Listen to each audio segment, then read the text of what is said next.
السلام عليكم ورحمة الله. إن الحمد لله نحمده ونستعينه ونستغفره ونعوذ بالله من شرور أنفسنا ومن سيئات أعمالنا.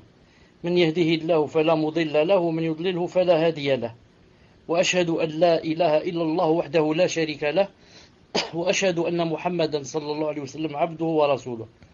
يا أيها الذين آمنوا اتقوا الله حق تقاته ولا تموتن إلا وأنتم مسلمون. يا أيها الناس اتقوا ربكم الذي خلق نفس واحدة وخلق منها زوجها وبث منهما رجالا كثيرا ونساء، واتقوا الله الذي تساءلون به والأرحام إن الله كان عليكم رقيبا. يا أيها الذين آمنوا اتقوا الله وقولوا قولا سديدا يصلح لكم أعمالكم ويغفر لكم ذنوبكم، ومن يطع الله ورسوله فقد فاز فوزا عظيما. ألا إن أصدق الكلام كلام الله، وخير الهدي هدي محمد صلى الله عليه وسلم، وشر الأمور محدثاتها، وكل محدثة بدعة، وكل بدعة ضلالة، وكل ضلالة في النار. ما بعد، حياكم الله. En cette soirée du mercredi 11 Jumada Thaniya 1433 de l'Hégire, ce qui correspond avec le 2 mai 2012 bi'idhnillah ta'ala. Donc Inch'Allah ta'ala,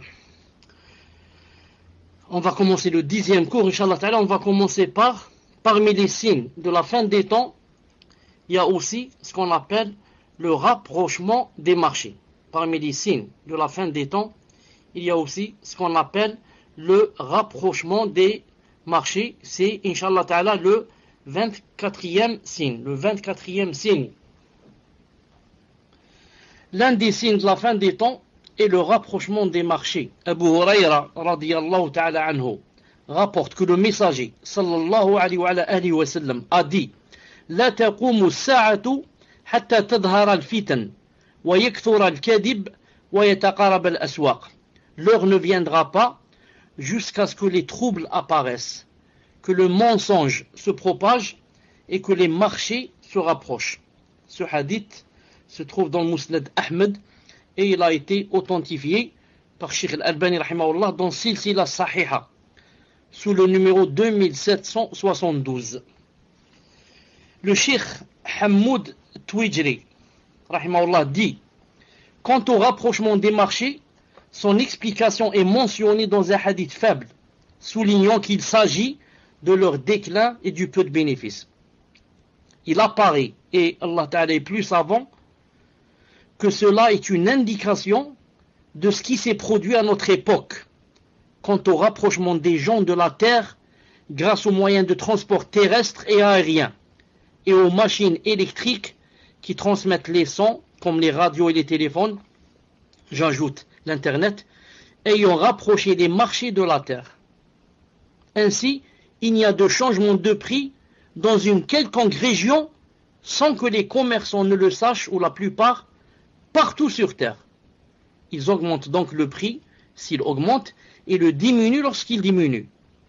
Les commerçants se déplacent en voiture au marché des villes dont la distance est de plusieurs jours.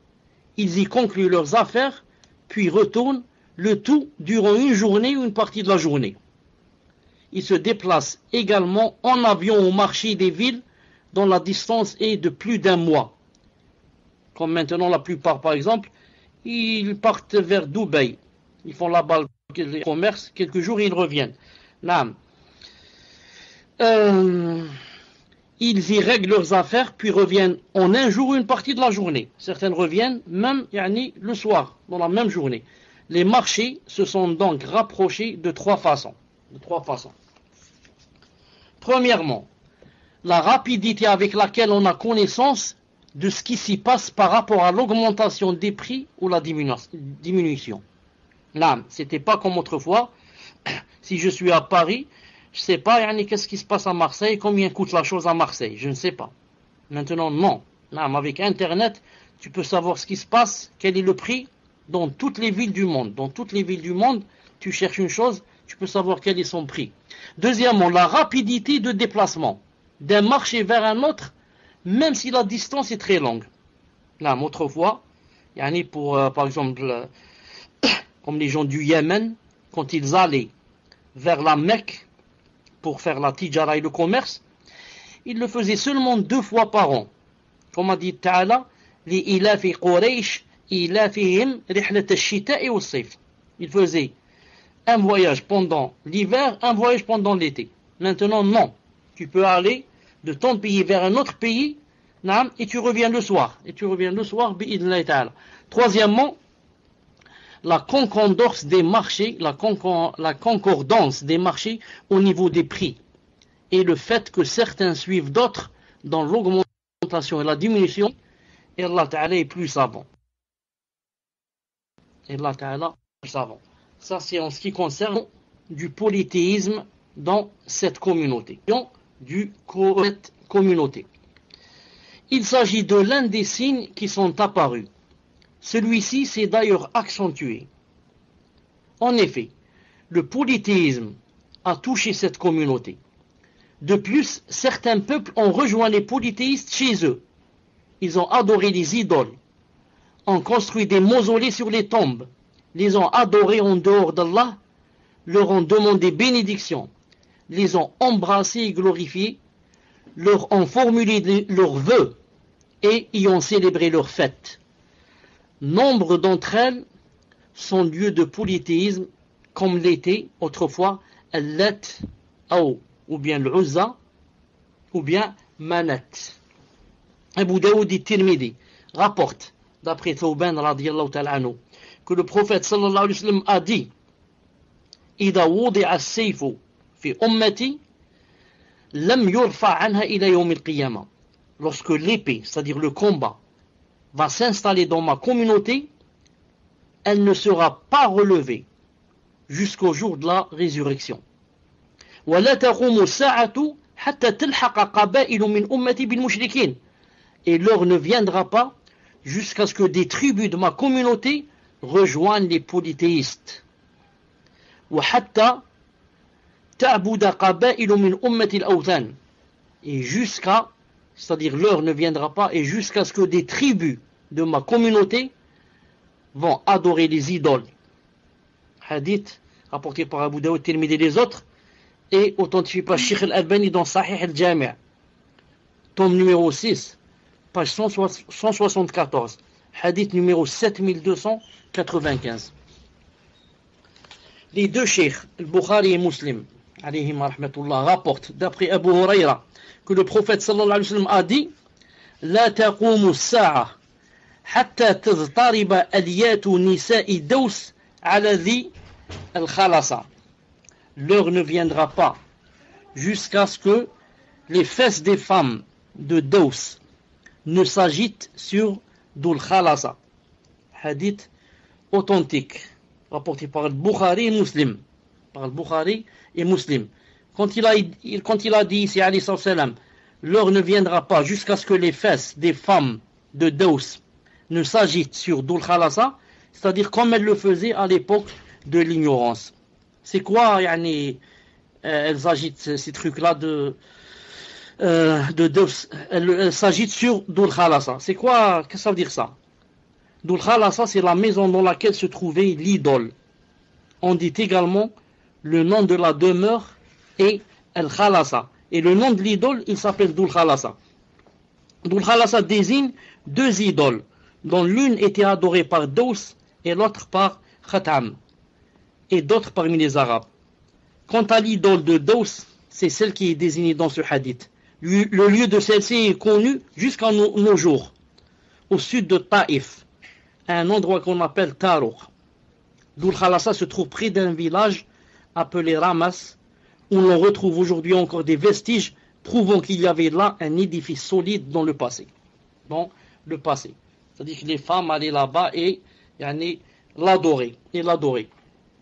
Ce dont nous informe le prophète sallallahu alayhi wa sallam dans ce hadith, c'est-à-dire que certains de sa communauté allaient revenir une autre fois vers le polythéisme et le shirk et le kufr, c'est produit, naam. Car dans la tribu de Daws et leurs voisins parmi les Arabes se sont épris de Dhul Khalasa lorsque l'ignorance réapparut dans ce village.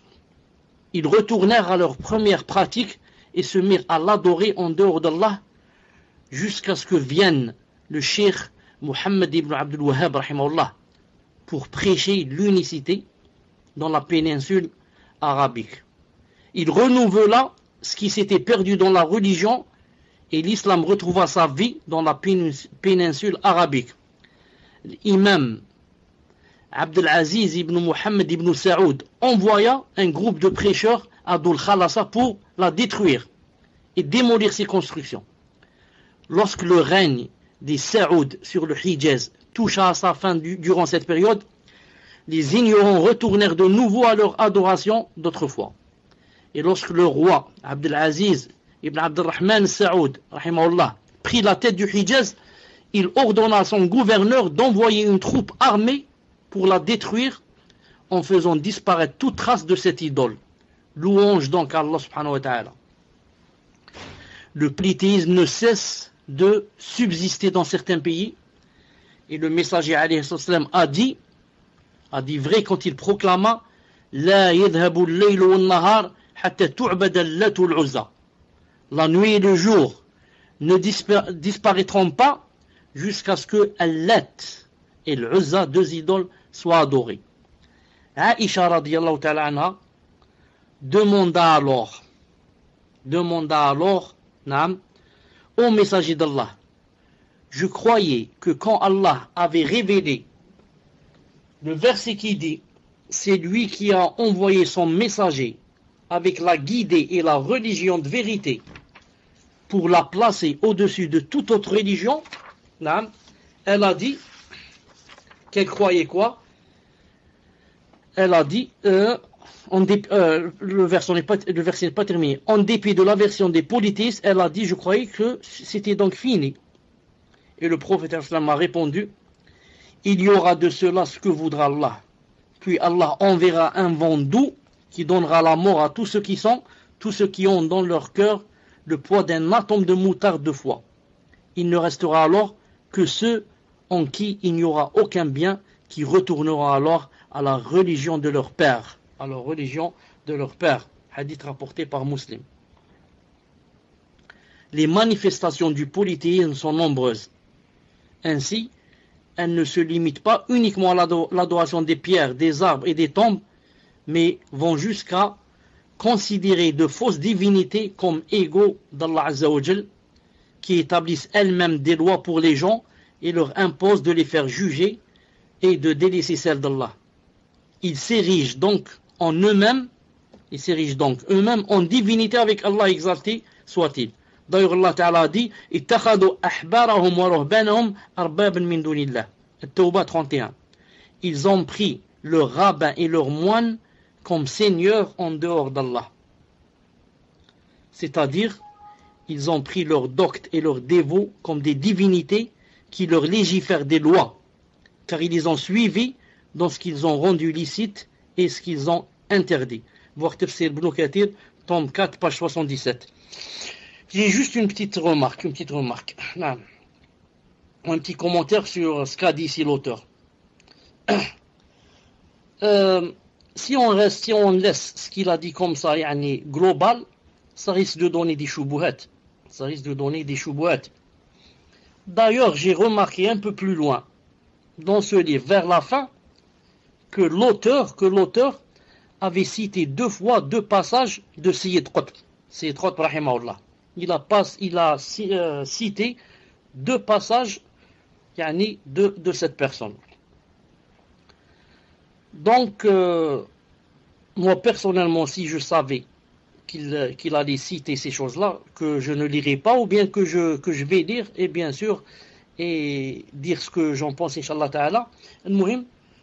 Donc, je ne sais pas exactement celui qui a écrit ce livre, s'il l'a écrit,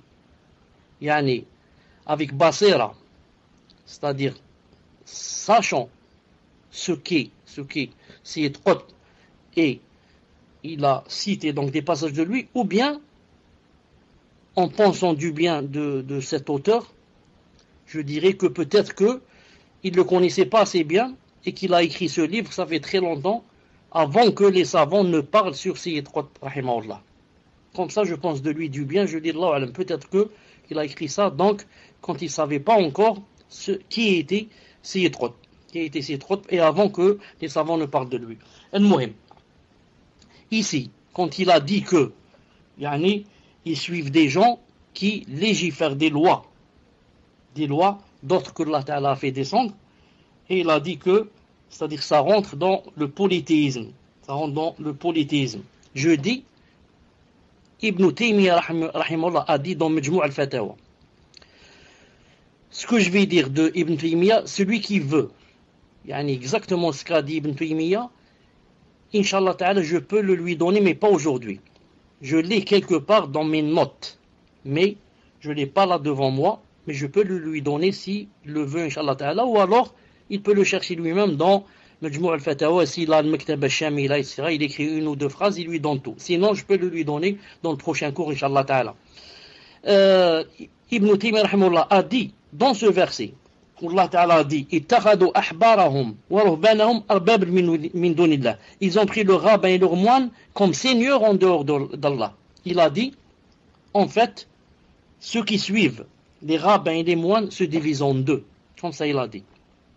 Il y a ceux qui sont kuffars, deviennent kuffars en les suivant. Et il y a ceux qui ne deviennent pas kuffars en les suivant.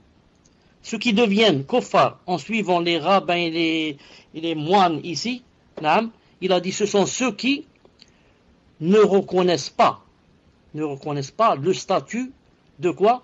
Que c'est illicite. C'est-à-dire ils disent c'est permis. C'est pas obligé de suivre les lois d'Allah. C'est permis. C'est les mêmes lois. C'est la même chose que tu suives ces lois ou les autres, celles d'Allah. Ou bien celles-là, elles sont mieux. Ça c'est pire. Ou bien il leur est permis de légiférer. Il a dit ceux-là deviennent des kuffars. Il a dit quant au deuxième groupe, ceux qui les suivent, mais en reconnaissant que on doit suivre les lois d'Allah subhanahu wa ta'ala, pas ses lois.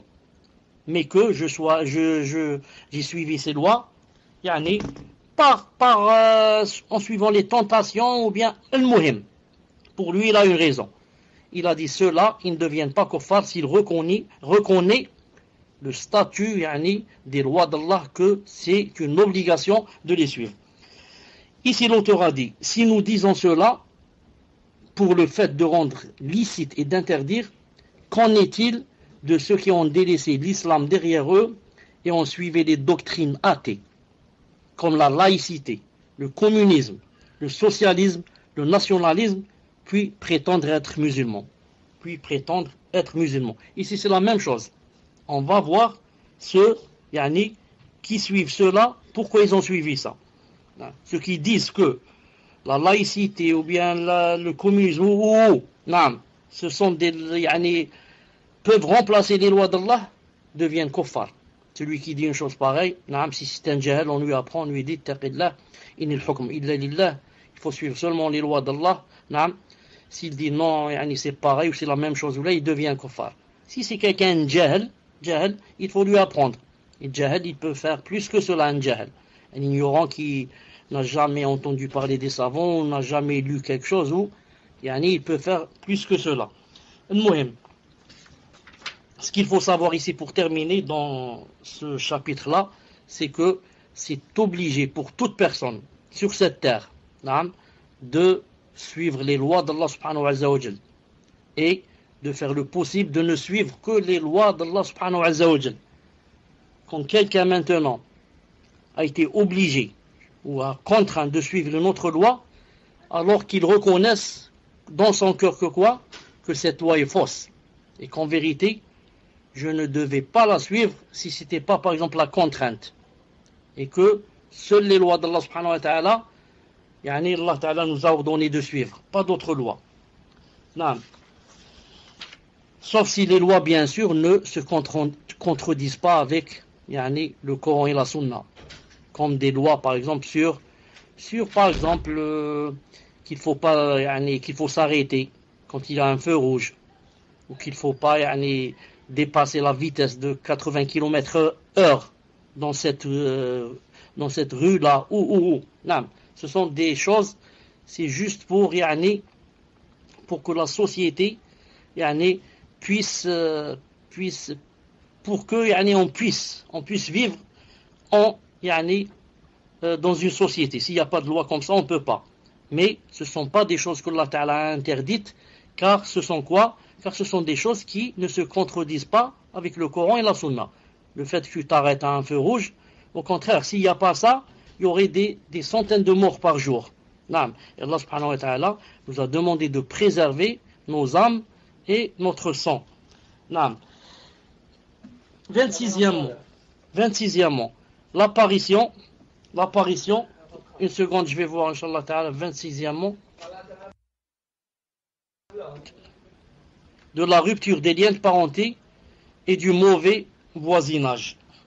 Imam Ahmed et Hakim rapportent, d'après Abdullah ibn Amr, radiyallahu ta'ala anhu, que le messager alayhi salam a dit La taqumu sa'a hatta yadhara al-fuhsh wa al-tafahush wa qati'atu ar-rahim wa su'u al-mujawara. L'heure ne viendra pas jusqu'à ce qu'apparaisse la turpitude, l'obscénité, la rupture des liens de parenté et le mauvais voisinage. Une seconde, Inch'Allah ta'ala.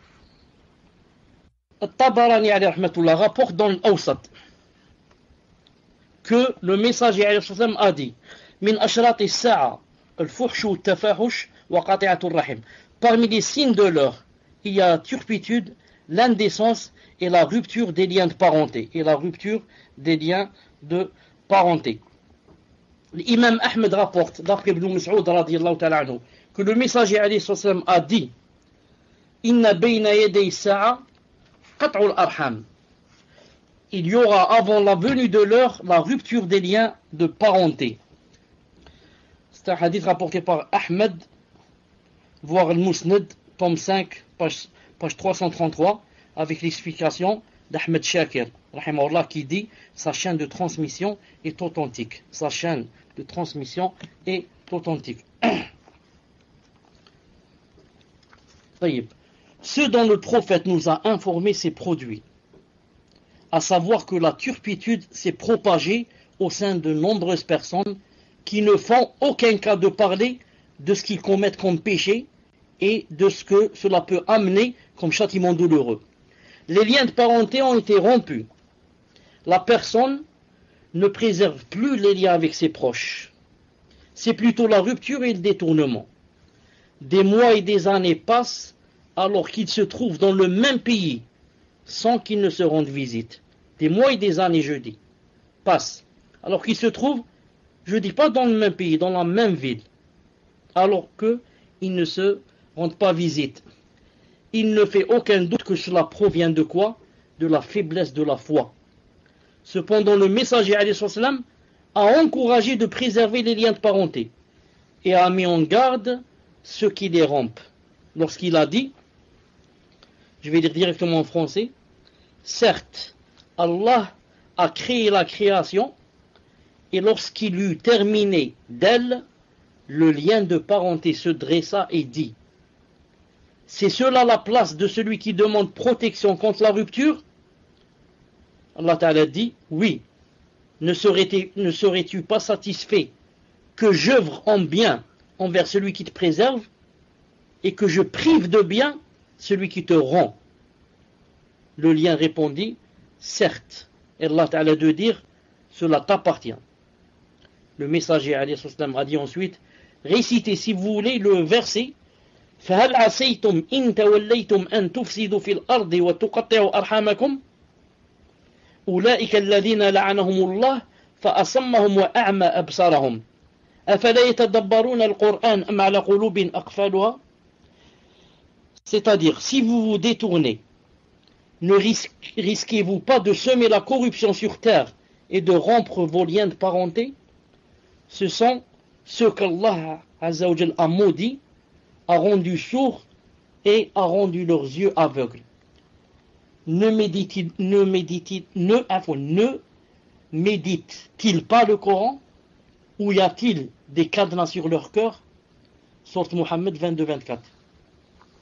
Allah, le prophète a dit aussi La yadkhulul jannata qati'u rahim.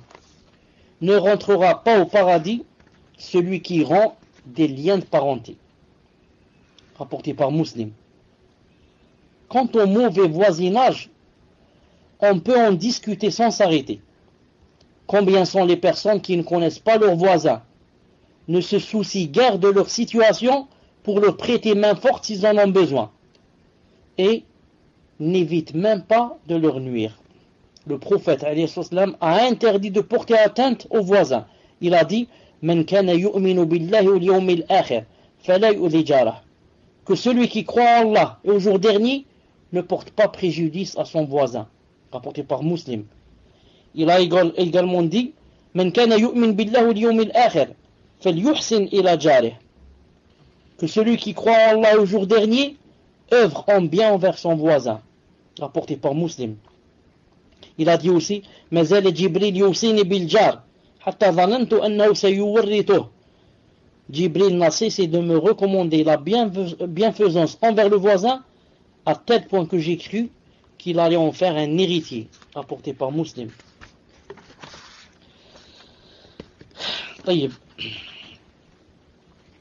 Quand je dis ici voisin, dans le voisin ça rentre qui? Vous savez qui aussi ça rentre? Ça rentre aussi le kafir. Le kafir. Ça rentre qui? Ça rentre même le chrétien, le juif. Naam. À condition que quoi? Que ce dont je suis en train de parler, je ne suis pas en guerre contre eux. Je ne suis pas en guerre avec et aller contre eux. Naam. S'il y a un pacte entre moi et eux, naam, l'un des trois pactes, dans ce cas, comme faisait Abdullah ibn Amr radiyallahu ta'ala anhu une fois, qu'est-ce qu'il a fait? Certains disent c'est Abdullah ibn Amr, certains disent Abdullah ibn Omar. Le hadith là authentique Cheikh Al-Albani rahimahullah, qu'une fois il a voulu égorger un mouton, il a dit à son valet, à son domestique, égorge-le, je vais à la salle. Quand il revient, il a trouvé qu'il avait déjà égorgé, ils ont commencé à servir aux voisins. Il a dit, est-ce que tu as donné à notre voisin le juif? Est-ce que tu as donné à notre voisin le juif? Subhanallah al-Azim. C'est connu aussi que le prophète sallallahu alayhi wa sallam allait rendre visite à un juif qui était malade et qui lui a demandé de prononcer l'attestation devant son père, et que ce jeune-là avait hésité. Ensuite son père lui a dit Ati' Abul Qasim, obéis à Abul Qasim. Abul Qasim, le prophète sallallahu alayhi wa sallam. Donc quand je ne suis pas en guerre avec ces gens-là, il faudrait essayer de faire du bien envers eux, envers tous les voisins, pour si c'était musulman, car Allah Ta'ala m'a demandé cela. Et si c'est pas un musulman, peut-être que ça va être une cause pour lui, pour qu'il vienne en islam, pour qu'il vienne vers l'islam. Donc il va voir le bon comportement, et pour essayer d'effacer aussi de leurs yeux ce qu'ils ont comme mauvais préjugés sur l'islam. Comme quoi l'islam, c'est l'islam de la violence et des bombes et de l'égorgement. Il y a parmi les signes de la fin des temps aussi, mais là je veux dire, je reviens jeudi, je ne fais que ce que m'a ordonné l'islam. C'est pas comme certains qui croient que par exemple lorsqu'ils sont en France, ou ils sont en Europe ou je ne sais pas où, ils font quoi? Ils se désistent. Ils font des concessions sur l'islam. Et montent même sur l'islam, juste pour attirer quoi? Pour attirer, pour ne pas, disons, pour ne pas attirer la colère des autres, si je puis dire. Ils peuvent même mentir et dire que l'islam, par exemple, l'islam n'impose pas, par exemple, le hijab, le voile. Ils disent non, ma'alish, c'était autrefois le voile. Maintenant, ça ne fait rien si on ne met pas le voile. Ils disent comme ça juste. Pourquoi? Parce qu'ils sont complexés devant eux. Ou alors, quand font là-bas certains imams, certains imams, comme avec Bouchlarm, ou je ne sais pas comment il s'appelle, avec de Brest, ou je ne sais pas où il est, avec de Datsi, ou là comment s'appelle la ville, avec Doutsi, ou là je ne sais pas quoi. Il est tout le temps avec les juifs et les autres, du matin au soir, juste pour qu'il leur donne des papiers, pour qu'il lui donne les papiers, pour qu'il lui donne les papiers, pour qu'il soit ravi d'eux, prêt à mentir et dire que l'islam dranse, et voilà, prêt à mentir sur l'islam et dire que l'islam, il n'y a pas ça en islam, il n'y a pas de ceci, cela, subhanallah, juste pour avoir les papiers, pour vivre entre les kuffars, pour que les kuffars soient ravis de moi. A'oudou billah. Je perds le paradis et je vis en France. A'oudou billah. Parmi les signes de la fin des temps, il y a aussi quoi? Il y a le rajeunissement des vieux. Le rajeunissement des vieux. L'un des signes de la fin des temps est que les vieux se font jeunes et veulent se faire jeunes. Ibn Abbas rapporte que le messager alayhi salam a dit: يكون قوم يخضبون في آخر الزمن بالسواد كحواصل الحمام. عفوا كحواصل الحمام. الحمام c'est le bain mort. لا يريحون رائحة الجنة. Il y aura des gens à la fin des temps qui se teindront en noir comme les poitrines des pigeons. Ils ne sentiront pas l'odeur du paradis. Ils ne sentiront pas l'odeur du paradis. Voir le Mousnad et les autres, c'est un hadith authentique. Même Cheikh Al-Albani a dit, rapporté par Abu Daoud, Al-Nasai, Ahmed et Diya dans le Mukhtara, ainsi que d'autres qu'il est inutile de citer, avec une chaîne de transmission authentique conforme aux normes des deux cheikhs. Voir Rayat al-Maram, fi Takhrij Ahadith Halal wal Haram, page 84. Ce que relate ce hadith s'est produit à notre époque, car les hommes teignent leur barbe et leurs cheveux en noir. Et je crois, Allah Ta'ala est plus savant, que sa parole, lorsqu'il a dit comme les poitrines des pigeons, c'est une comparaison avec ce que font certains musulmans à notre époque, à savoir qu'ils rendent leur barbe comparable aux poitrines de pigeons en rasant la largeur et laissant les poils sur le menton. Puis, ils les teignent en noir, ce qui est comparable aux poitrines de pigeons.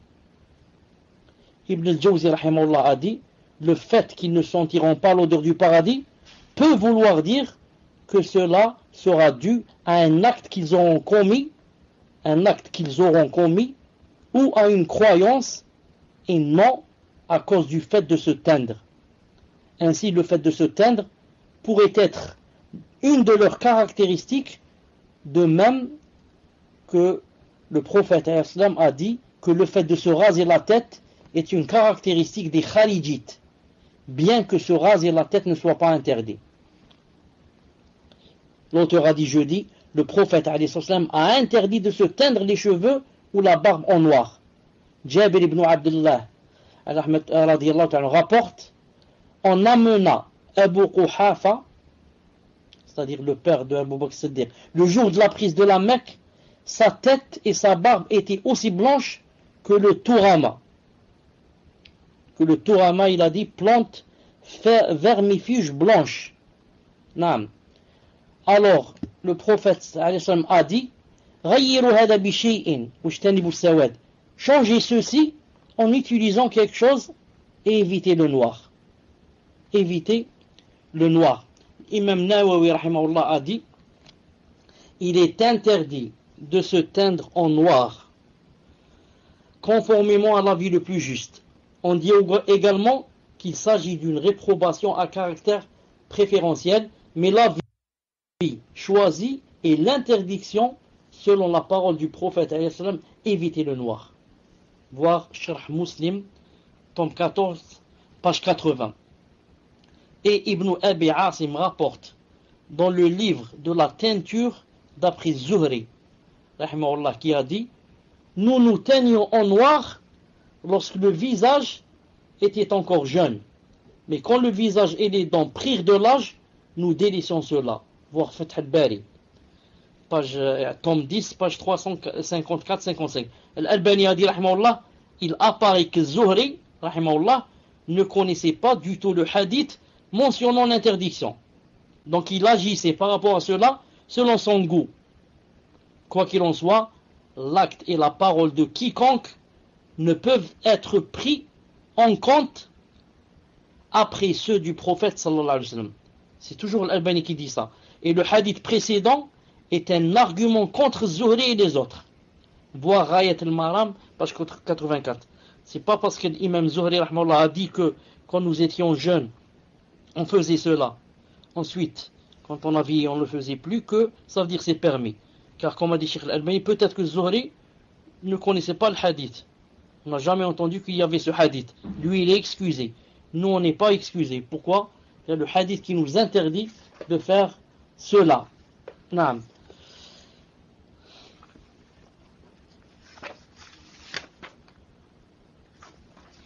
Tayyib. Je crois qu'Inch'Allah ta'ala, on va s'arrêter ici. Bi'idnillahi subhanahu wa ta'ala.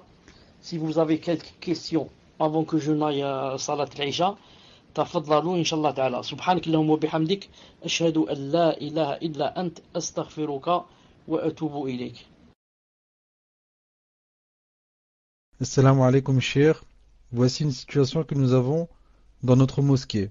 Un tablir a voulu épouser une sœur convertie. Cependant, cette sœur possède 2 frères convertis qui ont refusé le mariage. Le tablir, encouragé par sa bande, est allé voir l'imam avec la sœur en cachant qu'elle avait des tuteurs. L'imam, trompé par cette ruse, les marie en pensant que la sœur n'avait pas de tuteur. Que pouvons-nous faire? Les tablirs disent que la sœur peut choisir son tuteur car elle a déjà été divorcée dans le passé. Nous n'avons jamais entendu une chose pareille. Quel est le jugement à ce sujet? Conseillez-nous, cher, qu'Allah vous préserve. Puis-je enregistrer pour le frère qui est dans cette situation? Tfadal, cher.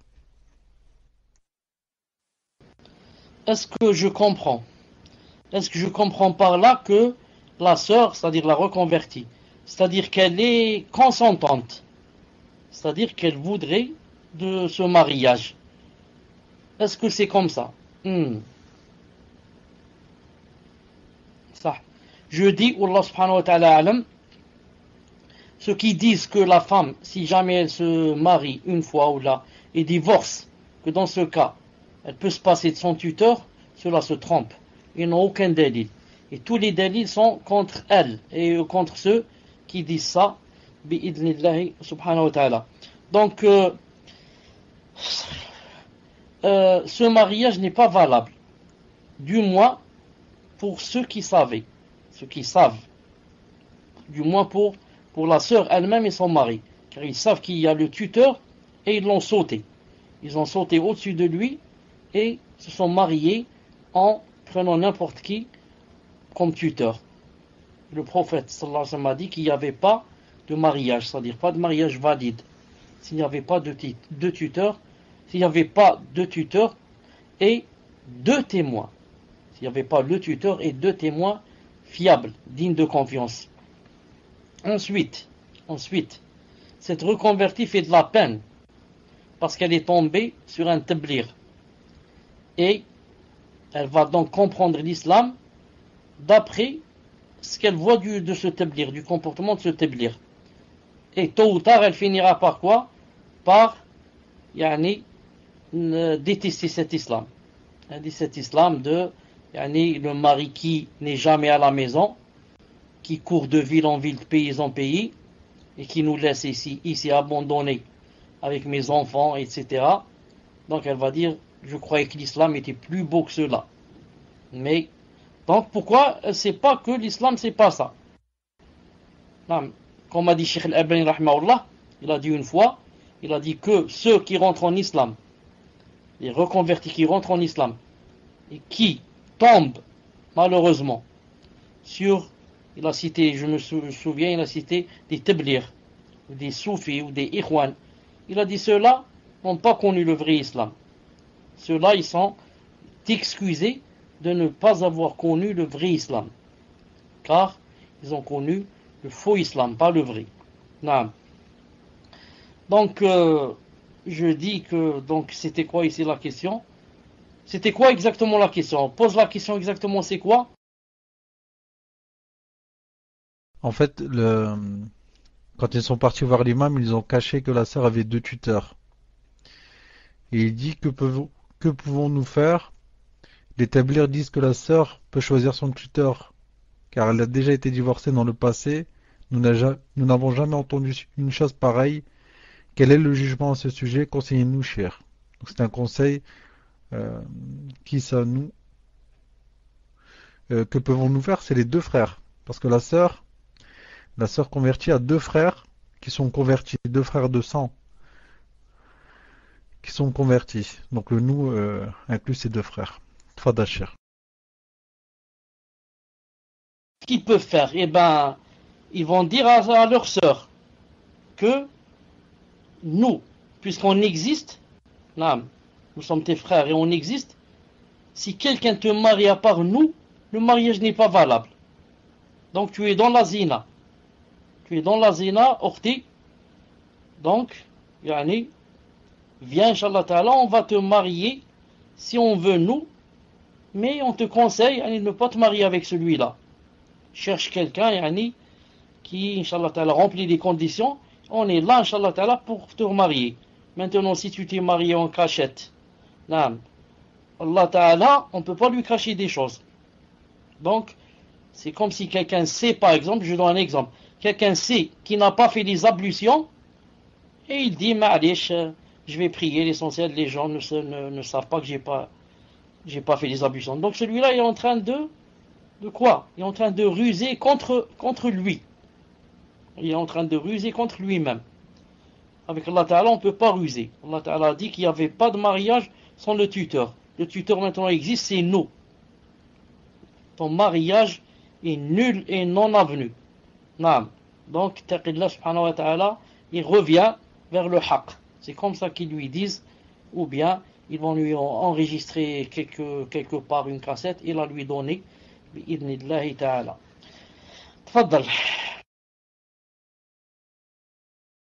Question suivante. Salam alaikum wa rahmatullah, cher. Hayakumullah.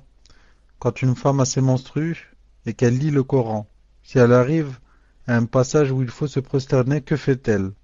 Jazakumullah khayran wa hafizakumullah, cher. Tfadal, cher. Je ne sais pas exactement ce qu'elle doit faire, mais je peux vous dire une chose. Quand elle lit le Coran, bien sûr, elle lit sans toucher le livre. Elle lit par exemple comme on peut lire sur un ordinateur. Sur ordinateur, c'est plein de Coran. Elle ouvre le Coran et elle lit. Deuxièmement, si elle lit du livre, il faut qu'elle ait des gants, comme dit Cheikh Ben Baz, rahimahullah. Si elle doit toucher les pages avec des gants. Ou bien comme il dit aussi, Cheikh Ben Baz, rahimahullah, il dit quelqu'un lui tourne les pages. Al-Muhim, pour la prosternation de la récitation, ça ne demande pas ni wudu, ni qibla, ni takbir, ni rien. Quelqu'un, quand il lit le Coran, ensuite c'est une prosternation qui vient, ça n'a pas besoin qu'il dise il faut que je fasse les ablutions, j'ai pas les ablutions. Ou bien où se trouve la qibla. Ou bien je dois dire Allahu Akbar. Non, il descend, il se prosterne et il a fait ce qu'il devait faire. C'est pour ça que je pense, Allah subhanahu wa ta'ala, qu'elle n'a pas besoin de wudu, ni de ros, ni de rien. Car ce n'est pas une salat. C'est pas une salat, c'est juste une prosternation. Wallahu azza wa jal a'lam. Tfaddal. Donc pour vous poser vos questions, Inch'Allah, il ne faut pas passer par l'adresse mail sur le site. Il faut vous identifier. Si vous n'avez pas de compte, vous vous inscrivez sur le lien que je vous ai indiqué juste avant. Inch'Allah, je vais activer les comptes. Et ensuite, vous trouvez un lien, posez vos questions en page d'accueil. Et lorsque vous arrivez donc sur ce lien, vous avez un formulaire. Et c'est de cette façon, Inch'Allah, que vous nous posez vos questions. Barakallahu fikum. Question suivante. Assalamu alaikum. Qu'Allah vous récompense et vous préserve, cher. Est-ce qu'une jeune fille de 15 ans est dans l'obligation de se couvrir d'un djilbab? A-t-elle le droit de se couvrir uniquement d'un pantalon large et d'un voile? Tfadal, cher. Une jeune fille de 15 ans est une femme. Elle peut se marier et avoir des enfants. Elle peut se marier et avoir des enfants. Autant de l'imam Shafi'i, rahimahullah, en son temps, il y avait une fille, si je n'ai pas oublié, qui avait 12 ans, qui était déjà grand-mère. À 12 ans, elle était grand-mère. Elle avait déjà une fille et sa fille s'était mariée. Qu'en est-il, celle-là? Elle a 15 ans. Al-Muhim, je dis, elle doit mettre le djilbab. Sauf contrainte. Sauf contrainte. Si ses parents ne veulent pas, ou bien la force à ce qu'elle ne mette pas, ou bien lui disent, ou bien lui disent, si tu mets le djilbab, on t'expulse de la maison. Dans ce cas, ce sont des contraintes. D'ailleurs, il y a une petite audio de Cheikh Fawzan, rahimahullah. Si vous voulez, après, je peux vous la faire entendre d'une reconvertie, si j'ai pas oublié, qui lui dit que mes parents ne me laissent pas mettre le djilbab, quelque chose comme ça. À celle-là, il a dit, habille-toi comme tu peux. Essaye au maximum de te couvrir, en mettant un foulard, en mettant n'importe quoi. Pourquoi elle est dans la contrainte? Il lui a dit jusqu'à ce que Allah subhanahu wa ta'ala te fasse une solution. Mais quelqu'un qui n'est pas dans la contrainte et qui peut mettre le djilbab, dans ce cas, elle n'est pas excusée si elle ne le met pas. Taïb. On va voir la question de Abu Shayma. Qu'est-ce qu'il a dit? Il a dit, salam alaykoum, est-il permis de refuser des gens de la famille de ma femme qui veulent venir passer quelques jours chez moi, sachant qu'ils sont soit très égarés, soit kuffar, qu'ils ont un comportement détestable et qu'ils sont contre le minhaj sahih? Non, ce n'est pas une obligation de les accepter. Non, ce n'est pas une obligation de les accepter. Qu'en est-il? Les savants ont dit qu'il est même permis à l'homme d'empêcher son épouse, subhanallah, si elle va chez ses parents et qu'il sait que ils vont la monter contre lui, ou bien ils vont lui apprendre la sorcellerie ou le shirk ou. Donc qu'en est-il maintenant si ce sont eux qui viennent? Si maintenant je sais que s'ils vont venir chez moi, qu'ils vont me respecter ma aqida, mon minhaj, et que je peux leur faire la da'wa, ceci ce serait mieux d'accepter qu'ils viennent pour essayer d'épancher leur cœur. Mais si maintenant quand ils vont venir, ce sont les fitna et ils vont pas me respecter, je sais pas ce qu'ils vont commencer à faire dans ma maison, il vaut mieux, Inch'Allah Ta'ala, qu'ils ne viennent pas et qu'on laisse la relation entre nous, salam, comme ça, de loin. Wallahu Ta'ala alam. Je vais, Inch'Allah Ta'ala, prier si il vient d'appeler à la prière ici. Je reviens, Inch'Allah Ta'ala. À tout à l'heure, Inch'Allah Ta'ala. Assalamu alaikum wa rahmatullahi wa barakatuh. Assalamu alaikum wa rahmatullahi wa barakatuh. Donc la suite des questions, Inch'Allah, cher. Bismillahirrahmanirrahim. Salam alaikum, cher. Barakallahu fikum pour vos durus. Notre imam est Ash'ari et il l'a revendiqué à un frère. Peut-on prier derrière lui, sachant qu'on lui a ramené l'explication des versets par Ibn Kathir et il n'a pas accepté? Que devons-nous faire? Barakallahu fikum. Tfadal, cher. Salam alaikum. Est-ce que vous m'entendez là? Alhamdulillah. Avant cela, Taïb, Riyad, est-ce que tu m'entends? Riyad. Taïb. Et Ahlam Ahmed. Est-ce que tu m'entends? Regardez si Ahlam a le rouge, enlevez-lui le rouge. Je dois lui parler. Alhamdulillah. Quand j'étais à Salat al-Isha, j'ai bien réfléchi à la question, à la réponse que j'avais donnée tout à l'heure. Et ça m'a donné quelques ambiguïtés. J'ai dit que, Inch'Allah Ta'ala, il ne faut pas prendre de ma réponse jusqu'à la semaine prochaine. La semaine prochaine, Inch'Allah Ta'ala, samedi, je donnerai la réponse officielle à la question posée tout à l'heure, Inch'Allah Ta'ala. Est-ce que vous êtes d'accord? Alhamdulillah. Donc, Riyad, je reviens vers toi. Comment dire? Voilà. La réponse que la question et la réponse de tout à l'heure de Ahlam, il ne faut pas la laisser sur l'audio jusqu'à ce que je réponde officiellement, Inch'Allah Ta'ala, samedi prochain, bi'idnillahi Ta'ala. La question sur après l'accouchement. Après l'accouchement, quand la personne est pure et qu'elle reste des mois comme ça pure, est-ce qu'elle doit prier tout le temps ou bien laisser? Voilà, il y a la question. Ou bien laisser. Voilà. Car la réponse de Cheikh Ibn Uthaymin, c'était exactement le contraire. C'était pour une personne qui avait tout le temps du sang. Et que, est-ce qu'elle devait laisser une semaine, yani, où elle prierait pas. Donc, Inch'Allah Ta'ala, je préfère confirmer, Inch'Allah Ta'ala, la semaine prochaine. Et je reviens jeudi, quand il y a quelqu'un de la bid'a, voilà, coupe sur l'audio. Quand il y a quelqu'un de la bid'a qui est imam, les savants disent, on va voir. Est-ce que la bid'a qu'il fait le fait sortir de l'islam ou ne le fait pas? Si elle le fait sortir de l'islam, il est interdit de prier derrière lui.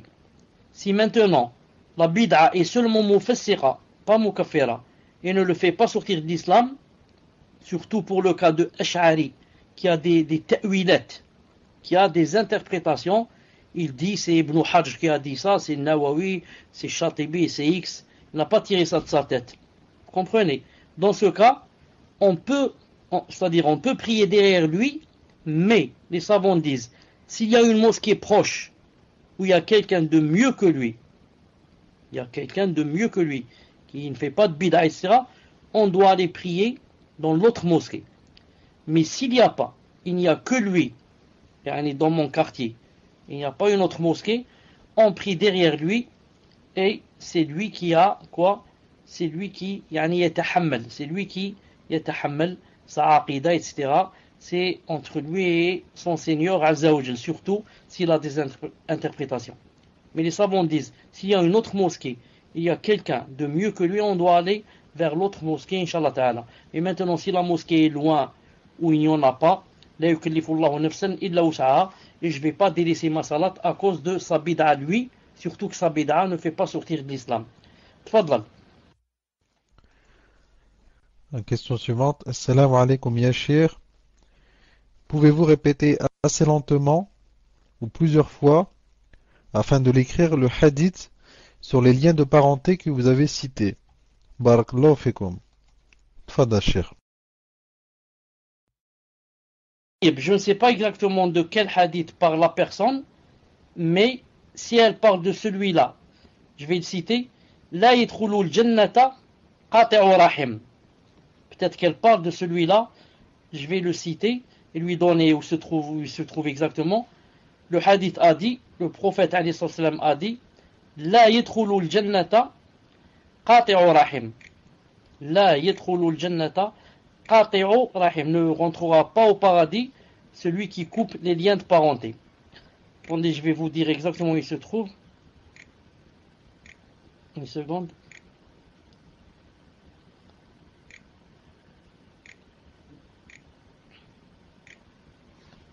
Qati'u rahim. Je vais écrire seulement Qati' dans le Maktab al-Shamila. Une seconde là. Une seconde. Il est en train de chercher. Une seconde. Il va dire où l'a cité exactement Cheikh Al-Albani rahimahullah. Voilà. C'est عن جبير بن مطعم رضي الله عنه قال رسول الله صلى الله عليه وسلم لا يدخل الجنة قاطع, ne rentrera pas au paradis قاطع, celui qui coupe, c'est-à-dire il coupe les liens, rapporté par Bukhari ou Muslim, rapporté par Bukhari et Muslim. Et aussi, une seconde, ici, لا يدخل الجنة ici قاطع رحم, il a spécifié, ne rentrera pas au paradis celui qui coupe les liens. La yadkhulul jannata qati'u rahim. Cheikh Al-Albani l'a cité dans Sahih Abi Daoud, numéro 1696. 1696, il a dit Sahih. Non, il l'a cité aussi dans Sahih Tirmidhi, 1909. Il a dit Sahih. Il a cité aussi dans Ghayat al-Maram, Sahih Ghayat al-Maram, sous le numéro 407. Il a cité aussi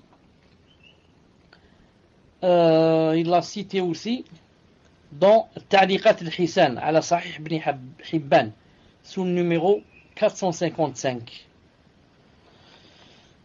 Voilà, Inch'Allah. Tfadla, Inch'Allah, pour une autre question. Alors, question suivante. Salam alaikum. Si une femme perd les os alors qu'elle est en pleine salat, doit-elle continuer ou interrompre sa prière? Jazakumullah khayran. Tfadal, Cheikh. J'ai pas bien entendu. Qu'est-ce que tu as dit qu'elle perdait? Si une femme perdait quoi? Qu'est-ce que tu as dit le mot? Tfadla. Qu'elle perd les os, Cheikh. Les os. La femme enceinte. Naam, Cheikh. Tout à fait, Cheikh. Tfadal. Naam, les os. On va voir la femme. La femme, si maintenant elle est arrivée à un stade où il y a des choses qui sortent d'elle avec contraction. Avec contraction. Contraction dans le ventre et il y a des choses qui sortent, ou là le sang, ou là je ne sais pas quoi. Dans ce cas, elle doit arrêter de prier. Elle doit arrêter de prier. C'est déjà le début des lochés. Mais le sang, par exemple, qui coule avant cela, dans les 3 premiers mois, 4 premiers mois, ce sang-là ne gêne pas, car il est pur. Il n'est pas de la souillure. Mais le sang qui est interdit de prier avec, c'est le sang qui coule à partir du moment où quoi? Où il y a des contractions dans le ventre. Des contractions dans le ventre. Quant aux os, s'il y a de l'eau qui coule aussi, ça veut dire, d'après ce que je comprends, Allah Ta'ala alam, que c'est vraiment proche, yani le moment de l'accouchement. Qu'elle est dans les derniers moments de l'accouchement. C'est, je crois, à ce moment que les eaux coulent. Je ne suis pas très sûr. Si c'est ça, ça veut dire qu'il y a déjà contraction. Et quand il y a déjà contraction dans le ventre, elle doit arrêter de prier. Bi'idnillahi ta'ala. Tfadal. Question suivante. Salam alaikum wa rahmatullahi wa barakatuh. Cher, j'ai rêvé que mon mari me coiffait les cheveux dans un premier rêve et dans un second que je rasais les cheveux de ma mère.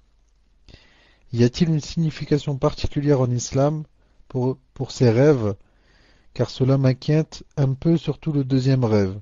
Jazakumullah khayran, qu'Allah vous accorde le firdaus à vous, vos proches, les admins et leurs proches et tous ceux qui assistent à vos cours. Tfadal, Cheikh. Celui qui a posé la question bien celle a dit que ce rêve commençait à quoi? À l'inquiéter. Muslim, qu'est-ce qu'elle a dit exactement le verbe? Écris-moi le verbe. Elle a dit qu'elle commençait un peu à quoi? Elle a dit à s'inquiéter ou à se chagriner ou quelque chose comme ça. Qu'est-ce qu'elle a dit exactement? Écris-moi le verbe. À l'inquiéter. Naam. Si ce rêve commence à l'inquiéter, c'est que ça veut dire que quelque part dans son cœur elle est chagrinée. Naam. Et que ça va pas bien. On commence à l'inquiéter, à lui donner des soucis, etc. Alors que le prophète sallallahu alayhi wa sallam a bien dit que les rêves se divisaient en 3. Celui qui venait d'Allah, du shaitan et du nafs. Et en parlant de celui qui vient du shaitan, il a dit que c'était le rêve qui chagrinait. Naam, le huzn. Naam. Il a dit que c'était le rêve qui chagrinait et qui donnait de la peur et qui donnait des choses pareilles. Donc je dis à cette personne, il faut tout simplement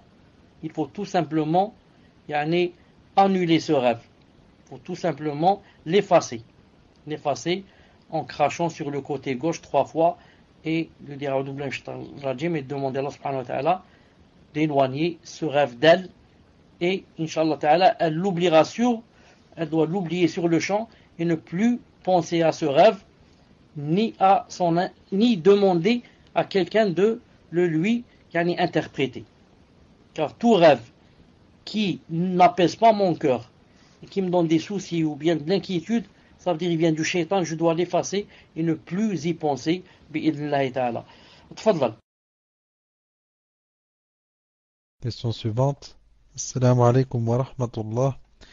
Cher, dans un cours de Usul Sitta, vous aviez dit dans les questions-réponses que le witr se faisait en lisant El-Kafirun El-Ikhras dans les 2 premières rak'at.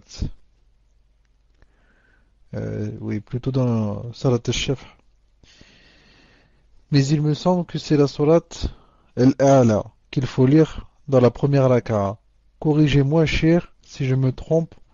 Hafizakumullah ta'ala. Tfadal, cher. Alhamdulillah. Donc je ne sais pas si la personne est en train de parler du witr ou bien elle parle de les deux rak'at qui se font après Salat al-Isha et que les gens appellent ça shafa. Al-Muhim, je dis, hein. Si la personne est en train de parler des deux rak'at qui sont après Salat al-Isha, il y a une sunna de faire deux rak'at après Salat al-Isha. Ça rentre dans les 12 desquels le prophète a dit que quiconque les faisait régulièrement, et les préservait, que Allah Ta'ala lui construirait une maison dans le paradis. Al-Muhim. Si la personne parle de ces deux-là, dans ces deux-là, il n'y a pas une sunna spéciale dans la lecture et la récitation. Elle peut lire ce qu'elle veut, bi'idhnillahi ta'ala.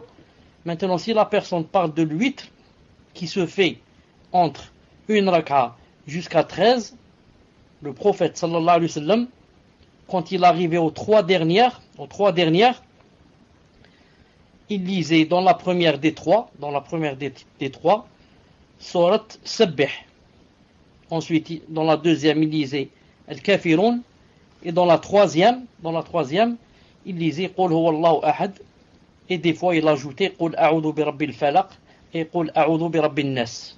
Des fois, il ajoutait ces deux rak'at avec Qul huwallahu ahad. Naam. Mais si jamais elle va lire la personne n'importe quelle sourate ou n'importe quel passage du Coran, c'est accepté.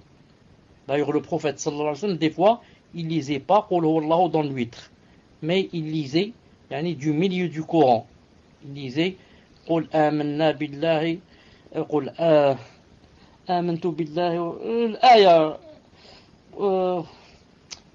ayah assez longue. Il la lisait des fois dans Salat al-Witr. Donc c'est pas obligé de lire Qul huwallahu ahad ou bien les autres sourates, c'est juste une sunna, inshallah ta'ala. Tfadlal. Question suivante. Salam alaikum, cher. J'espère que vous allez bien ainsi que votre famille. Et j'ai une question concernant deux versets, Inch'Allah. Votre Seigneur, c'est Allah, qui a créé les cieux et la terre en 6 jours, puis s'est établi sur le trône. Surat Al-A'raf, verset 54. C'est lui qui a créé pour vous tout ce qui est sur la terre, puis il s'est orienté vers le ciel et en fit 7 cieux. Surat Al-Baqarah, verset 24. Dans le premier verset, je comprends qu'Allah Azza wa Jal a d'abord créé les cieux et la terre, puis il s'est établi sur son trône.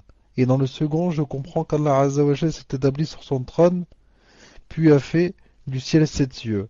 Éclairez-moi, cher, car je n'ai pas compris. Barakallahu fikum. Tfadal, cher. Muslim, s'il te plaît, barakallahu fi. Répète les deux versets.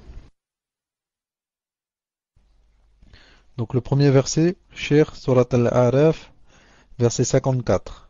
Votre Seigneur, c'est Allah, qui a créé les cieux et la terre en 6 jours, puis s'est établi sur le trône. Et le second verset, Surat Al-Baqarah, verset 24. C'est lui qui a créé pour vous tout ce qui est sur la terre, puis il s'est orienté vers le ciel et en fit 7 cieux. Tfadal, cher. Attends, je suis en train de chercher le deuxième verset. J'ai pas entendu que tu as dit dans le deuxième verset qu'il s'est établi sur le trône. Parce que là, je vais chercher le 24 dans Surat Al-Baqarah. Une seconde. Justement, c'est ce que je voulais dire. Donc, il n'y a pas sur ce verset que l'établissement du trône. Mais dans l'autre, il a dit Alladhi khalaqa samawati wal ard, il a dit thumma stawa ala al-arsh. Donc c'est ça l'aqidah de al-sunnah wal jama'a. Allah subhanahu wa ta'ala, quand il a créé les cieux et la terre, il a fini leur création, voilà, qui a créé les cieux en 6 jours. Alladhi khalaqa samawati wal ard fi sittati ayyam thumma stawa ala al-arsh. Naam, ensuite il s'est établi sur le trône. C'est ça la aqida de Al-Sunnah wal Jama'a. C'est pour ça que certains disent que l'istiwa, que l'attribut de l'istiwa, certains disent c'est un attribut de l'essence.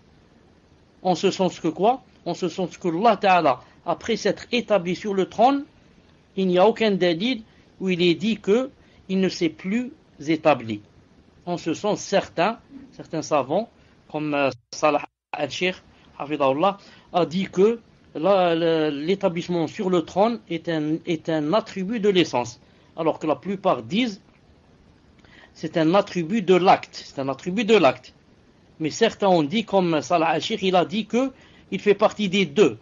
C'est un attribut de l'acte, car il s'est établi, alors qu'auparavant il ne s'était pas encore établi, et c'est devenu un attribut de l'essence, c'est les deux en même temps, car après s'être établi, il ne s'est jamais, on n'a aucun dalil qu'il ne s'est plus établi, il a délaissé cet établissement.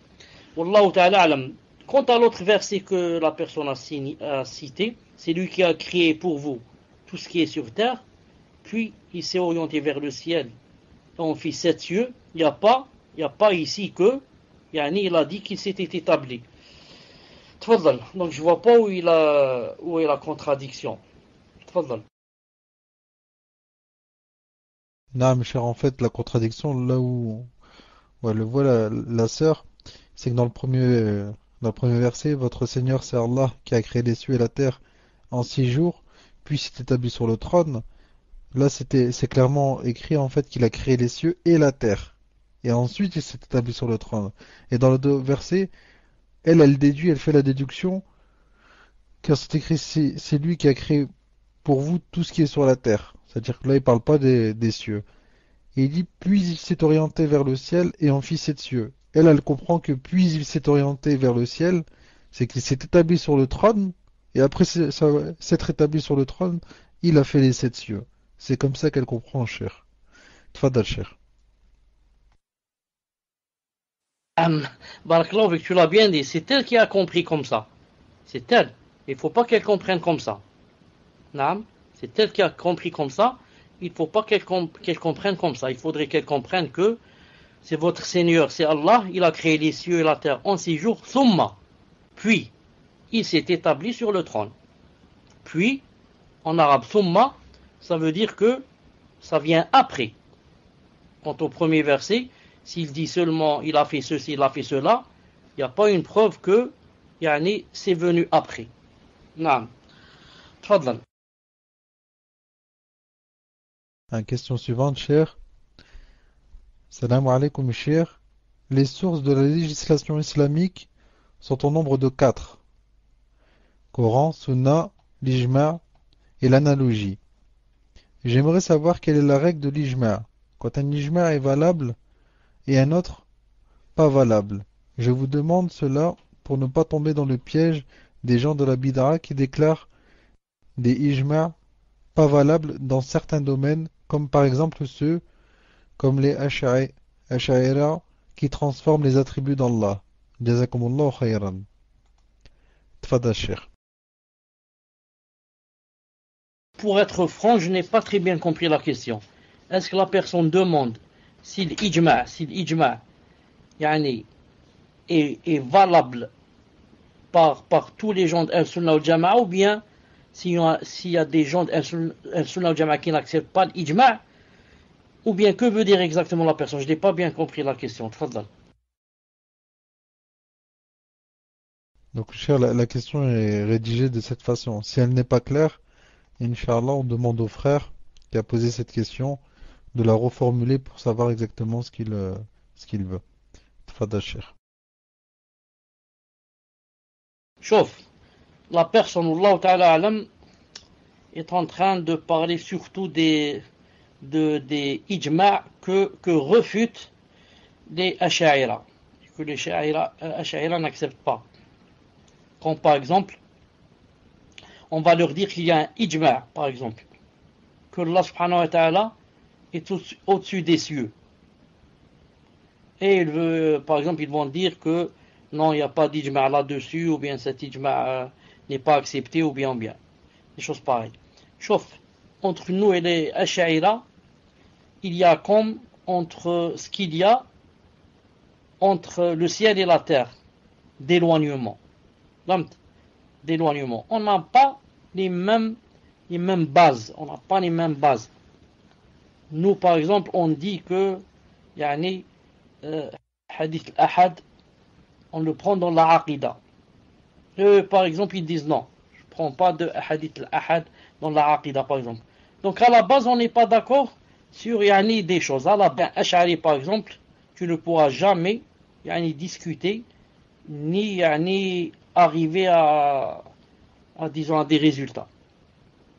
Dès le début, on n'est pas d'accord sur les bases. Dès le début, on n'est pas d'accord sur les bases.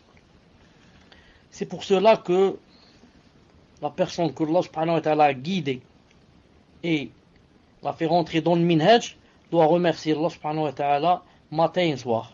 Matin et soir, de lui avoir ouvert les yeux et ouvert le cœur et ouvert la poitrine. Sinon, il y a beaucoup de gens qui, pour eux, c'est trop tard pour qu'ils reviennent marche arrière. Et certains même reconnaissent que le haqq est avec toi dans le fond de leur cœur, mais c'est difficile pour eux de le dire comme ça devant tout le monde, que j'étais ou je suis dans l'erreur et que l'autre est dans le vrai. C'est pour cela que, comme j'ai dit tout à l'heure, la personne doit remercier Allah subhanahu wa ta'ala matin et jour d'être sur la aqida des salaf, la aqida du prophète alayhi salam, de ses compagnons et des grands imams comme Malik rahimahullah et Shafi'i et Ahmed ibn Hanbal alayhim rahmatullah. On doit remercier Allah subhanahu wa ta'ala matin et soir. Maintenant reste l'ijma', quand est-ce qu'il est hujja, quand est-ce qu'il n'est pas hujja. Ça, il y a quelques divergences même entre les savants de Al-Sunnah ou le Jama'a. Il y a le ijma' des compagnons. Le ijma' des compagnons, celui-là, il n'y a aucune divergence sur lui.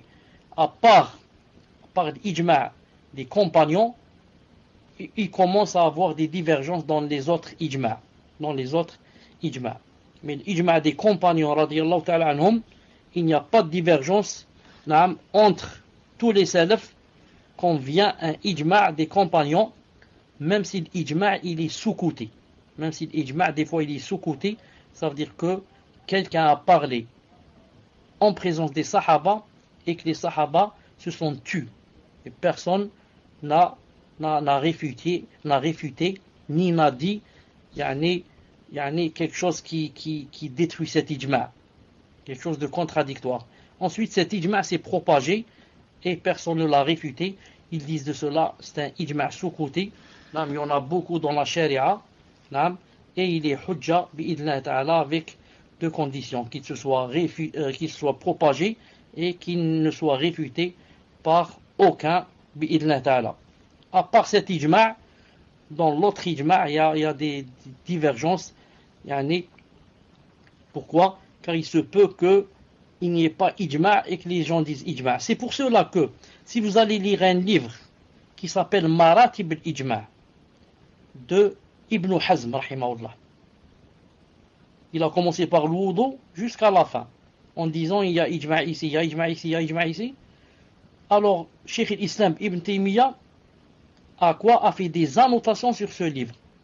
Il l'a même réfuté, il s'appelle Naqd Maratib al-Ijma'.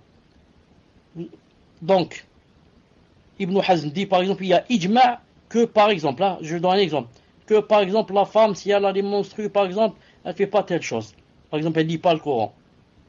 Ibn Taymiyyah en bas dit, c'est pas vrai. Comme ça il dit. Il dit, tel sahabi ont permis à la femme qui avait des menstrues, par exemple, de lire le Coran. Donc il n'y a pas ijma' ici. Donc vous voyez, il y a des différences, il y a des divergences. Donc plusieurs choses où on dit il y a ijma', des fois il n'y a pas. Pourquoi? C'est pas ijma' des sahaba. Radiyallahu ta'ala anhum.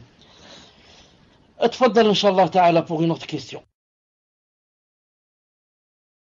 Non, mes chers, sur la question qui vous a été posée tout à l'heure concernant l'imam qui fait des bid'a. Vous avez parlé donc de la différence sur la bid'a qui fait sortir de l'islam et celle qui ne fait pas sortir de l'islam. Et le frère demande si le consensus, si l'ijma' des ulama concernant les deux types de bid'a, euh, est-ce qu'on fait la prière dans cette mosquée si on n'en trouve pas une qui est proche, lorsque cette bid'a fait sortir de l'islam et lorsqu'elle ne le fait pas sortir de l'islam, ou uniquement lorsqu'elle ne fait pas sortir de l'islam? Car apparemment pour lui ce n'est pas clair. Wallahu a'lam, moi j'ai compris que c'était uniquement lorsque la bid'a ne faisait pas sortir de l'islam. Tfadal Cheikh. Naam, lorsque la bid'a fait sortir de l'islam, c'est impossible de prier derrière quelqu'un qui déjà n'est plus musulman. Vous comprenez? S'il fait une bid'a qui fait sortir de l'islam, donc l'imam lui-même est sorti de l'islam.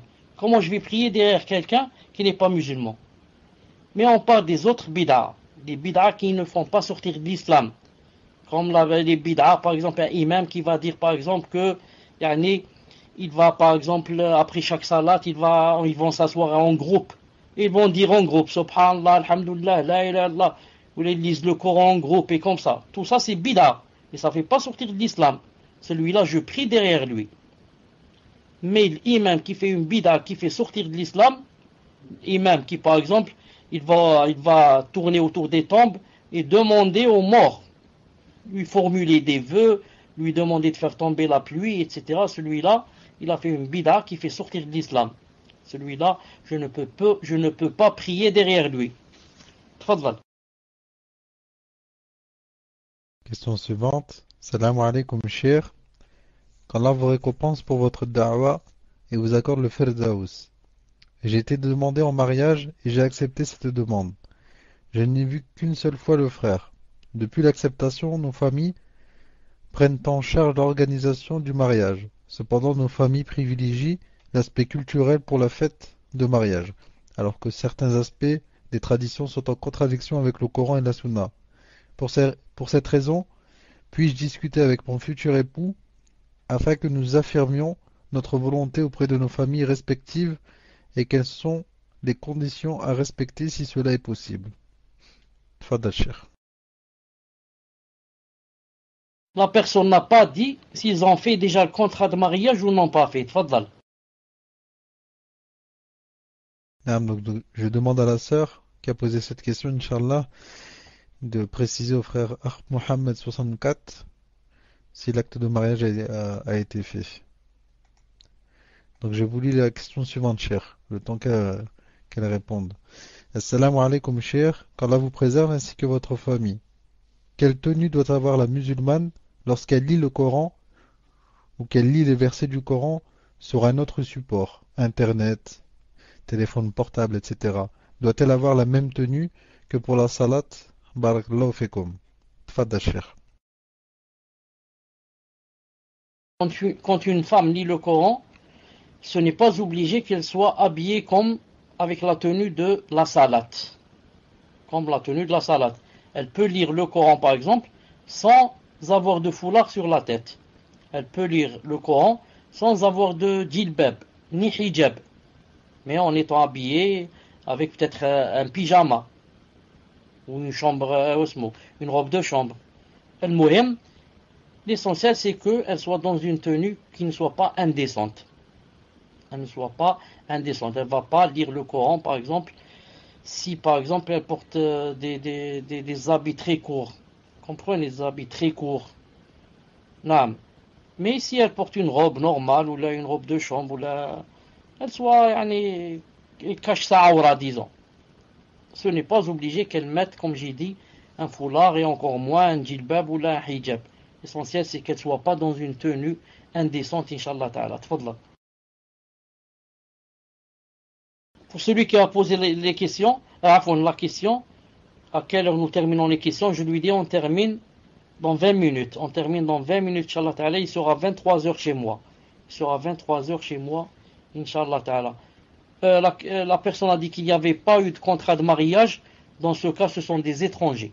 Ce sont des étrangers. S'ils parlent, ils parlent en présence d'un mahram.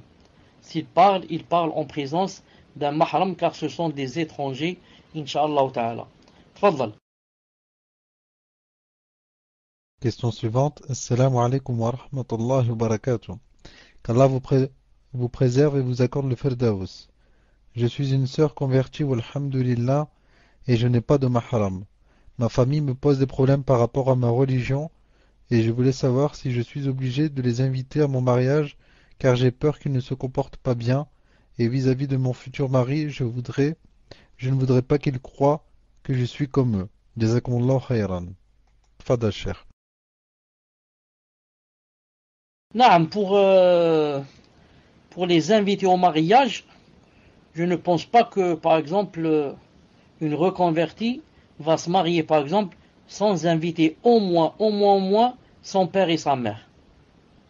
Ce serait vraiment, que j'invite pas mon père et ma mère à mon mariage, ce serait vraiment, je ne sais pas, vraiment contre les habitudes. Et ça risquerait même d'aller loin. Al-Muhim, quand elle invite quelqu'un, par exemple son père et sa mère, sa sœur, ses tantes, les proches, il suffit qu'elle leur mette des conditions, c'est tout. Elle leur met des conditions.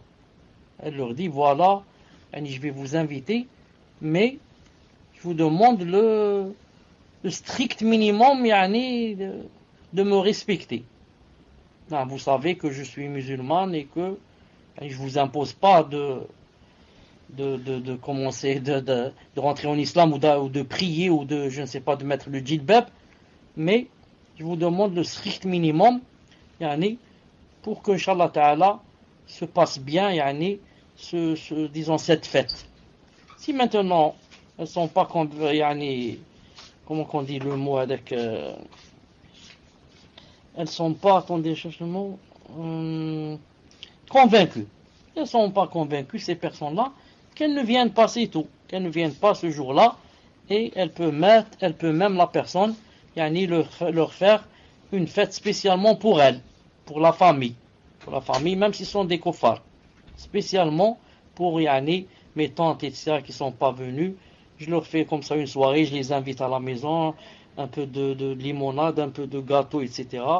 Et je leur fais pas avec les musulmans. Si je sais que ou alors j'ai peur, j'appréhende que ils vont me gâcher ma soirée, ils vont me gâcher ma fête. Je peux leur faire spécialement une chose pour eux, mais dans le halal. C'est pas je leur fais la musique ou là, non. Je les invite spécialement entre eux, les kuffars, de ma famille, bien sûr. Et je ne les mélange pas avec les autres. C'est à la personne de voir, Inch'Allah, elle discute avec les personnes qu'elle veut inviter, et elle voit comment choisir, Inch'Allah Ta'ala, une chose qui Inch'Allah Ta'ala, plairait à tout le monde. Fadal. Question suivante. Assalamu alaikum wa rahmatullahi wa barakatuh. Une sœur demande. Je dois passer mon bac dans un lycée public, laïque, qui m'interdit le port du djilbab. J'ai donc demandé à mes parents de ne pas le passer, mais ils refusent et m'y obligent.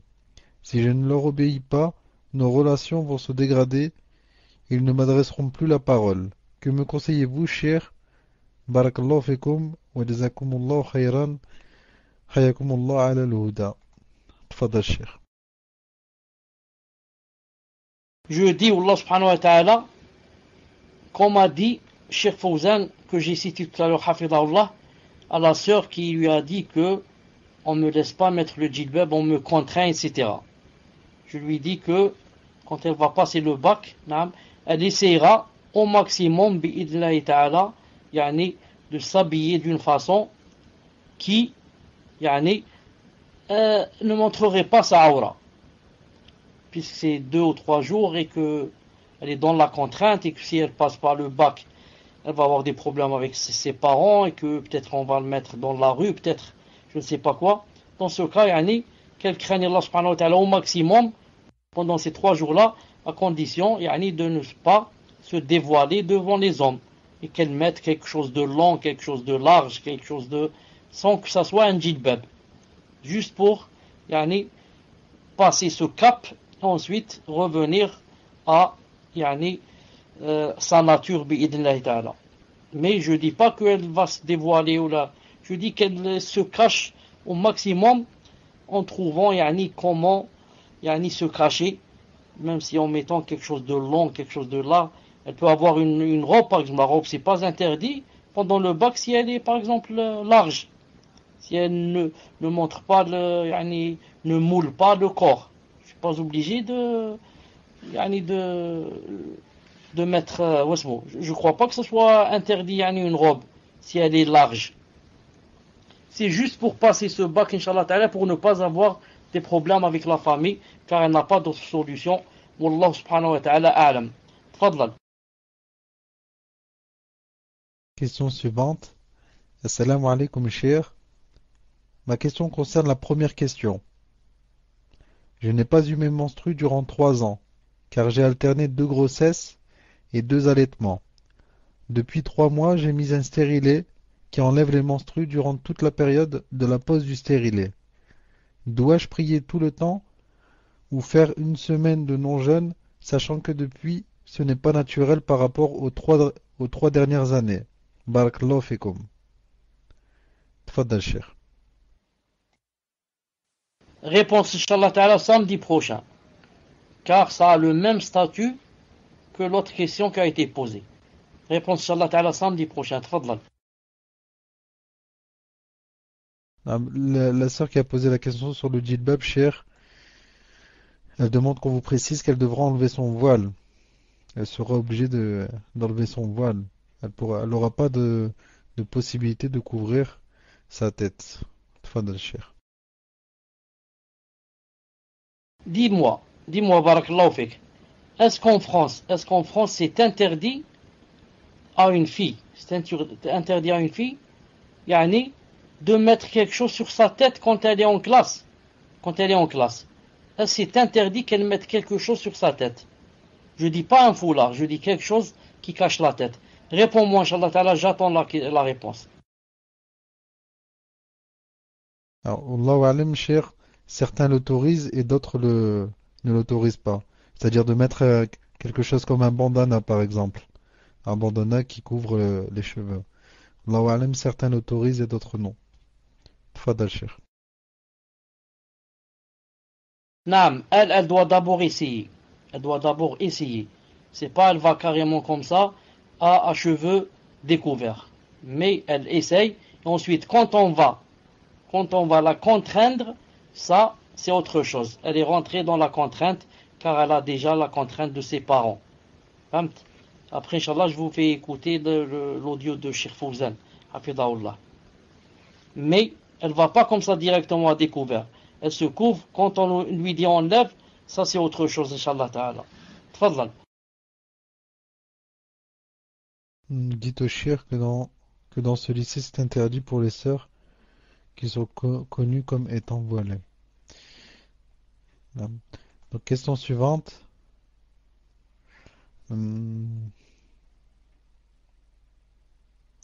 Assalamu alaikum wa rahmatullahi wa barakatuh, Cheikh. J'ai l'argent pour effectuer une Umrah, mais j'aimerais également faire la Hijra, Inch'Allah. Quelle est la priorité pour moi, vu que nous vivons en France et qu'il est difficile d'apprendre notre religion dans ce pays? Faire la Umrah, faire le Hajj ou faire la Hijra? Qu'Allah Azza wa Jal vous préserve, Cheikh. Tfadal, Cheikh. J'ai dit une fois, Allah subhanahu wa ta'ala alam, que le plus important c'est de faire la Hijra. Après avoir fait la Hijra, le Hajj et les autres, ce seront des choses très faciles, bi'idnillahi ta'ala. Sauf si maintenant, c'est déjà classe le moment de Hajj, et que la personne est déjà prête, etc.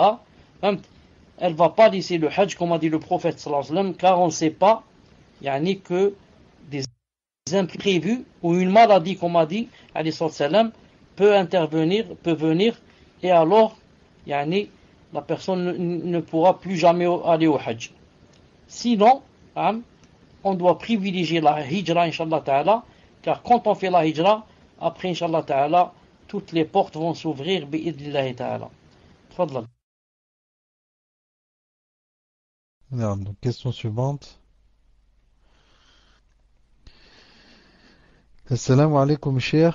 Qu'Allah vous récompense pour ce que vous faites pour nous apprendre notre religion. Je vends ma maison et l'acheteur veut me payer une partie non déclarée chez le notaire pour ne pas payer les impôts. parenthèse la plus-value. Pour cet achat, il n'a pas besoin de faire d'emprunt, il a l'argent en sa possession. Est-ce est-ce que cela est halal de ne pas tout déclarer au notaire? De plus, ma maison a été payée avec un crédit, riba, mais remboursé dès que nous avons compris que cela était haram. Et nous nous sommes repentis de cela. Est-ce que nous pouvons vendre et garder cet argent ou garder la maison si nous ne la vendons pas? Barakallahu fekoum. Merci aux admins pour votre travail. Tfadal Cheikh. Naam, quand quelqu'un fait l'usure, ensuite, il fait la tauba, la chose lui devient halal. Si c'est une maison, elle devient halal. Si c'est une voiture, il devient halal. Pourquoi? Il a fait la tauba après avoir su que c'était haram. Comme ça disent les savants, et le verset aussi est clair. فإن تبتم فلكم رؤوس أموالكم لا تظلمون ولا تظلمون. المهم, aussi pour le notaire, c'est bien si la personne te donne une partie comme ça d'argent sans que le notaire le sache, ensuite dire voilà, je vends ma maison à tel prix, c'est-à-dire au prix de l'argent qu'il va me donner maintenant. Je lui vends sa maison s'il me donne qu'il y ait quelqu'un dans le monde, Wallahu ta'ala alam, sauf peut-être dans un pays où on applique vraiment la charia et qu'il n'y a pas d'impôt. Je pense pas qu'il y ait une personne dans le monde qui va dire devant le notaire que le vrai prix de la maison ou de la chose. Sinon, c'est des millions qui vont être pris injustement. طيب تفضل. Naam, cher. Donc, Inch'Allah, c'est la dernière question. Il n'y aura plus d'autres questions après celle-ci. Assalamu alaikum. Pouvez-vous me conseiller sur les questions que l'on doit poser à un prétendant? Qu'Allah vous récompense. Et cher, j'ai une demande d'un frère qui vient de me faire parvenir un SMS qui me dit Salam alaikum à tous. Ce midi, un bébé de 1 an a avalé un grain de maïs et il s'est étouffé. Sur le chemin de l'hôpital, il a fait une crise cardiaque. Il a été opéré en urgence, mais il ne se réveille pas. Il est dans un coma. Sa maman vous demande du fond de cœur de faire des duas pour lui. Barakallahu fikum, cher, on vous demande de faire des duas, Inch'Allah. Jazakumullah khairan. Tfadal, cher. Naam, avant de faire les doigts, rappelle-moi, c'était quoi la question avant celle-là? Tu avais dit c'était la dernière. C'était quoi? Écris-moi un mot de la question. Le prétendant, naam. Pour le prétendant, il n'y a pas comme ça des questions spéciales à être posées. L'essentiel c'est quoi?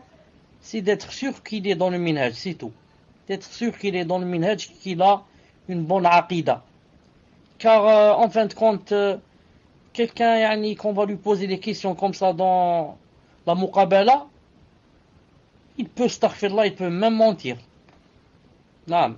Si la prétendante lui plaît, qu'il veut se marier avec elle, il peut même prétendre qu'il est salafi, qu'il est je ne sais pas quoi, alors qu'au fond qu'il ne l'est pas.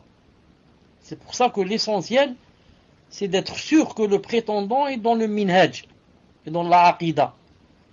Ça se passe avant la muqabala. Quand je fais mon enquête sur lui, quand je demande à mon frère d'aller demander à la mosquée, quand j'envoie mon père, quand j'envoie mon cousin, comme ça, pour qu'il me ramène les choses sûres. Quant à la muqabala, il se peut que la personne dise des choses dont elle n'est pas convaincue. Donc il n'y a aucune preuve. Il n'y a aucune preuve pendant la muqabala. Et si maintenant la personne voulait poser des questions dans la muqabala, qu'elle pose alors, quels sont les savants que tu suis, par exemple. Et tu vois, tu commences à dire je suis le Qaradawi, je suis Zandani, je suis je ne sais pas Ghazali ou je ne sais pas quoi, ça veut dire que vraiment il est loin. Il faut, c'est pas la peine de continuer. Donc au moins, s'il dit je suis les savants d'Arabie Saoudite, je suis Cheikh Moqbil, je suis à la rigueur celui-là, à la rigueur on va dire si Inch'Allah Ta'ala c'est vrai ce qu'il dit, c'est un bon R. c'est un bon parti. Mais comme j'ai dit, hein, ce n'est pas très sûr. Dans la muqabala, certains peuvent mentir. Allah subhanahu wa ta'ala, c'est pour ça que j'ai dit le plus important, c'est l'enquête. Le plus important, c'est l'enquête, bi'idhnillahi ta'ala. Voilà. Et pour le bébé, je demande à Allah subhanahu wa ta'ala, le Tout-Puissant, qu'il lui rallonge dans sa vie. Qu'il lui rallonge dans sa vie et qu'il le guérisse et qu'il éloigne de lui ce malheur, qu'il éloigne de lui ce malheur. Maintenant, si jamais, qaddarallahu ma sha fa'al, le bébé venait à mourir, ça veut dire que, qaddarallahu ma sha fa'al, qu'Allah Ta'ala ne lui avait pas écrit qu'il allait vivre. Ce n'est pas le grain ou l'autre qui l'ont tué, ce sont juste un sabab.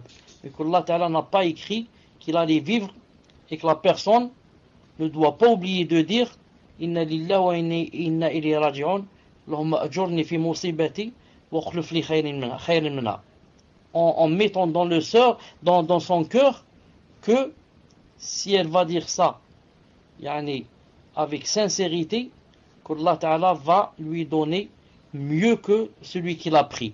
Qu'Allah Ta'ala va la récompenser et la compenser aussi en lui donnant bientôt quelqu'un qui sera mieux que celui qui l'a pris bi'idhnillahi ta'ala. Subhanak Allahumma bihamdik, ashhadu an la ilaha illa anta, astaghfiruka wa atubu ilayk. On se rencontre inshallah ta'ala yawm as-sabt bi'idhnillahi ta'ala. Assalamu alaykum wa rahmatullahi wa barakatuh.